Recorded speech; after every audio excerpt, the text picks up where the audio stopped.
ఆంధ్రప్రదేశ్ రాజధాని ప్రాంతంలో జరుపుకుంటున్నటువంటి వైఎస్ఆర్ కాంగ్రెస్ పార్టీ మూడో జాతీయ ప్లీనరీ సమావేశాలకి ఇచ్చేసినటువంటి ఏపీ ప్రతిపక్ష నేత వైఎస్ఆర్ కాంగ్రెస్ పార్టీ అధ్యక్షులు శ్రీ వైఎస్ జగన్మోహన్ రెడ్డి గారికి, ఈ సభా వేదిక మీద ఆసీనులైనటువంటి ఇతర పెద్దలకి, ఇక్కడికి విచ్చేసినటువంటి వైఎస్ఆర్ కాంగ్రెస్ పార్టీ కుటుంబ సభ్యులకి, పాత్రికేయ మిత్రులకి ముందుగా వైఎస్ రాజశేఖర రెడ్డి గారి జన్మదిన శుభాకాంక్షలు. ఈరోజు ఈ ప్లీనరీ వేదిక నుంచి గౌరవనీయులు మేకపాటి రాజమోహన్ రెడ్డి గారు పార్లమెంటు సభ్యులు రాజకీయ తీర్మానాన్ని ప్రవేశపెట్టారు. దాన్ని మనందరం కూడా బలపరచాలని చెప్పి మీ అందరినీ కోరుతున్నాను. ముందుగా ఈరోజు ఈ రాష్ట్రంలో ఉన్నటువంటి రాజకీయ పరిస్థితులు మనందరికీ కూడా తెలుసు. గత 2014 ఎన్నికల్లో చంద్రబాబు నాయుడు ముఖ్యమంత్రి అయిన కాడి నుంచి వైఎస్ఆర్ కాంగ్రెస్ పార్టీ శ్రేణుల మీద దాడులు, కేసులు, ఏదో రకంగా భయపెట్టి ప్రలోభాలకి గురి చేసి ఈ రాష్ట్రంలో ఉన్నటువంటి వైఎస్ఆర్ కాంగ్రెస్ పార్టీ శాసనసభ్యుల్ని, పార్లమెంటు సభ్యుల్ని ఆయన పార్టీలో చేర్చుకుని ఈ రాష్ట్రంలో తెలుగుదేశం పార్టీని బలపరుచుకుంటూ జగన్మోహన్ రెడ్డి గారి నాయకత్వంలో ఉన్నటువంటి వైఎస్ఆర్ కాంగ్రెస్ పార్టీని బలహీనపరిచి ఆయన తప్ప ఈ రాష్ట్రానికి వేరే దిక్కు లేదన్నటువంటి కార్యక్రమాన్ని చేయాలని చెప్పి అనేక రకాలైనటువంటి కార్యక్రమాలు చేశాడు. దాంట్లో 2 పార్లమెంటు సభ్యులు, 21 మంది అసెంబ్లీ మెంబర్సు, కొంతమంది వైఎస్ఆర్ కాంగ్రెస్ పార్టీ నాయకులు పార్టీని విడిచి మరి తెలుగుదేశం పార్టీలో చేరటం జరిగింది. మరి నేనైతే వైఎస్ఆర్ కాంగ్రెస్ పార్టీలో జగన్మోహన్ రెడ్డి గారి వెనకాల గుండె ధైర్యం, ఎదిరించగలిగినటువంటి సత్తా, పోరాటం చేసేటువంటి వ్యక్తులు ఇక్కడ మిగిలారని, ఈ పార్టీలో ఉన్నటువంటి తుక్కు తొకరంగాళ్ళు, చవట దద్దమ్మలు ఈ పార్టీని వదిలేసి ఈ దద్దమ్మల తెలుగుదేశం పార్టీలో చేరారని చెప్పి నేను భావిస్తున్నా.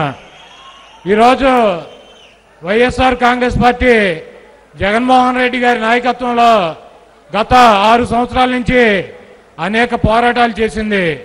ఈ రాష్ట్రంలో ఉన్నటువంటి అనేక మంది అనేక రకాలైనటువంటి సమస్యలతో ఇబ్బంది పడుతుంటే, విద్యార్థులు ఫీజు రింబర్స్మెంటు, రైతులు సాగునీరు లేక, గిట్టుబాటు ధరలు లేక, అదేవిధంగా మరి రుణమాఫీ చేస్తానని చెప్పి దొంగ మాటలు చెప్పి వాళ్ళని పూర్తిగా అప్పుల్లోకి నెట్టేసినటువంటి పరిస్థితుల్లో అనేక రకాలైనటువంటి ఇబ్బందుల్లో జగన్మోహన్ రెడ్డి గారు ఉద్యమాలు చేస్తూ పార్టీని మరి ముందుకు నడిపిస్తున్నారు. ఈరోజు వైఎస్ఆర్ కాంగ్రెస్ పార్టీ జగన్మోహన్ రెడ్డి గారు 175 స్థానాల్లో మరి ఎటువంటి అభ్యర్థులను పెట్టినప్పటికీ కూడా ఈ పార్టీకి 40% ఓటు వచ్చేటువంటి పరిస్థితి ఉంది. ఎందుకంటే 2014లో జరిగినటువంటి ఎన్నికల్లో ఏ పార్టీకి అధికారంలోకి వచ్చినటువంటి బీజేపీకి కానీ, లేకపోతే ఈ రాష్ట్రంలో అధికారంలో వచ్చినటువంటి తెలుగుదేశం పార్టీకి కానీ, లేకపోతే ఈ రాష్ట్రంలో ఉన్నటువంటి ఇతర ప్రాంతీయ పార్టీలకు కానీ ఏ పార్టీకి కూడా సోలోగా పోటీ చేస్తే 44% ఓట్లు వచ్చినటువంటి పరిస్థితి లేదు. ఈ రాష్ట్రంలో 44% ఓట్లు వచ్చినటువంటి ఏకైక పార్టీ జగన్మోహన్ రెడ్డి గారి నాయకత్వంలో నడిచినటువంటి వైఎస్ఆర్ కాంగ్రెస్ పార్టీ. ఈ రోజు కూడా మరి జగన్మోహన్ రెడ్డి గారు గుడివాడలో నన్ను కాదు, ఎక్కడ ఏ అభ్యర్థిని పెట్టినా 42-43% ఓటు వచ్చేటువంటి పరిస్థితి వైఎస్ఆర్ కాంగ్రెస్ పార్టీకి ఉంది. మరి బలహీన వర్గాలు కానివ్వండి, మైనార్టీలు, బడుగు వర్గాలు, అనేక రకమైనటువంటి పేద ప్రజలు వైఎస్ఆర్ రాజశేఖర రెడ్డి గారు మరి ఈ రాష్ట్రాన్ని పరిపాలించినటువంటి తీరుతో ఆయన గుండెల్లో పెట్టుకుని జగన్మోహన్ రెడ్డి గారి వెనకాల నడవటానికి సిద్ధంగా ఉన్నారు. మనం అధికారంలోకి రావాలంటే ఈ పార్టీకి మనం ఉన్నటువంటి ప్రాతినిధ్యం వహించినటువంటి చోట ఒక 3 నుంచి 5% ఓటు కనుక మనం తెచ్చుకున్నట్లయితే మరి అధికారంలోకి రేపు 2019 ఎన్నికల్లో వైఎస్ఆర్ కాంగ్రెస్ పార్టీ తప్పకుండా వస్తుందని చెప్పి నేను మీ అందరికీ గట్టిగా చెప్పగలను. అదేవిధంగా ఈరోజు ఈ రాష్ట్రంలో జగన్మోహన్ రెడ్డి గారు ఏ కార్యక్రమం చేసినా కూడా జగన్మోహన్ రెడ్డి గారిని మరి రాజకీయంగా కానీ లేకపోతే పర్సనల్గా కానీ ఆయన్ని మరి తెలుగుదేశం పార్టీ శ్రేణులు కానీ ఎల్లో మీడియా కానీ అనేక రకాలైనటువంటి కథనాలు తప్పుడు ప్రచారాలు చేస్తూ ఏదో ఒక రకంగా జగన్మోహన్ రెడ్డి గారిని డిగ్రేడ్ చేయాలని చెప్పి ప్రయత్నిస్తుంది. వీటన్నిటినీ కూడా మనం జాగ్రత్తగా మరి అబ్జర్వ్ చేయాలని చెప్పి రేపు రాబోయే రోజుల్లో ప్రతి గ్రామంలోనూ మనం పర్యటించి మరి జగన్మోహన్ రెడ్డి గారి అధికారంలోకి వస్తే పేద ప్రజలకి మరి బలహీన వర్గాలకి బడుగు వర్గాలకి చదువుకున్నటువంటి పిల్లలకి డ్వాక్రా మహిళలకి రైతాంగానికి మరి వృద్ధులు వికలాంగులు వీళ్ళందరికీ కూడా ఏ రకమైనటువంటి కార్యక్రమాలు తీసుకువెళ్తారో అవన్నీ ప్రజలకు చెప్పి గ్రామాల్లో ఒక్కొక్క గ్రామంలో ఒక 25-30 ఓట్లు కనుక మనం మార్చగలిగితే ఈ రాష్ట్రం ఉన్నటువంటి 170 స్థానాలు కూడా వైఎస్ఆర్ కాంగ్రెస్ పార్టీ గెలవగలుగుతుందని చెప్పి నేను నమ్మకంగా మీ అందరికీ చెప్తూ మరి ఒక 2 నిమిషాలు చంద్రబాబు నాయుడు గారు గురించి చెప్పాలి. ఈ రాష్ట్రంలో అత్యంత మోసపూరితమైనటువంటి వ్యక్తి, వెన్నుపోటుదారుడు, కుట్ర రాజకీయాలు చేయగలిగినటువంటి వ్యక్తి, అవసరమైతే కాళ్ళు పట్టుకోగలిగినటువంటి వ్యక్తి, లేకపోతే జుట్టు పట్టుకోగలిగినటువంటి వ్యక్తి. ఈ రాష్ట్రంలో ఎన్ని అవలక్షణాలు ఉంటాయో ఆ అవలక్షణాలన్నీ ఉన్నటువంటి ఏకైక వ్యక్తి చంద్రబాబు నాయుడు.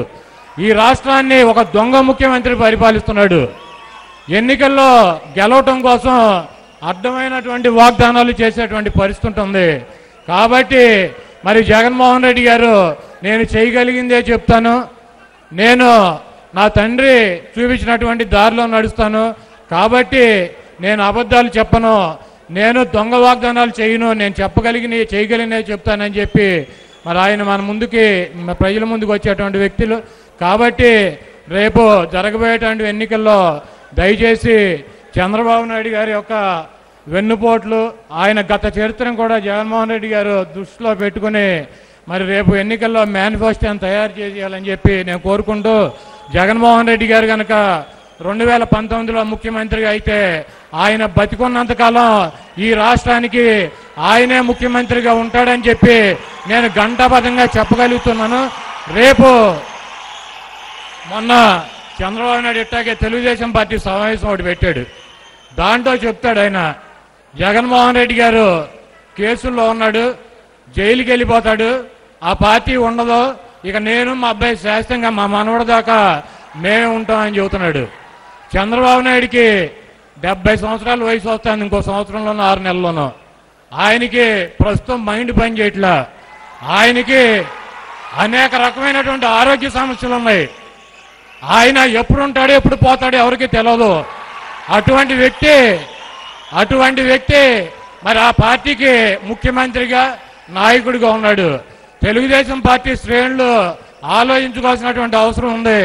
ఆయన కనుక పోయినట్టయితే మరి వాళ్ళ అబ్బాయి వచ్చి దాన్ని టైటానిక్ షిప్ను ముంచినట్టు నడి సముద్రంలో ముంచి ఆ తెలుగుదేశం పార్టీ శ్రేణులు దిక్కులేని వాళ్ళుగా చేస్తారని చెప్పి ఆ తెలుగుదేశం పార్టీ మరి నాయకులకు చెప్తూ ఇప్పటికైనా తట్టపుట్ట సర్దుకుని వేరే పార్టీలోకి పోవాలని చెప్పి ఆ తెలుగుదేశం పార్టీ శ్రేణుల్ని నేను కోరుకుంటూ మరి ఈ తీర్మానాన్ని బలపరుస్తూ ఈ అవకాశం ఇచ్చినటువంటి పెద్దలకు మరొకసారి ధన్యవాదాలు తెలుపుతూ సెలవు తీసుకుంటున్నాను.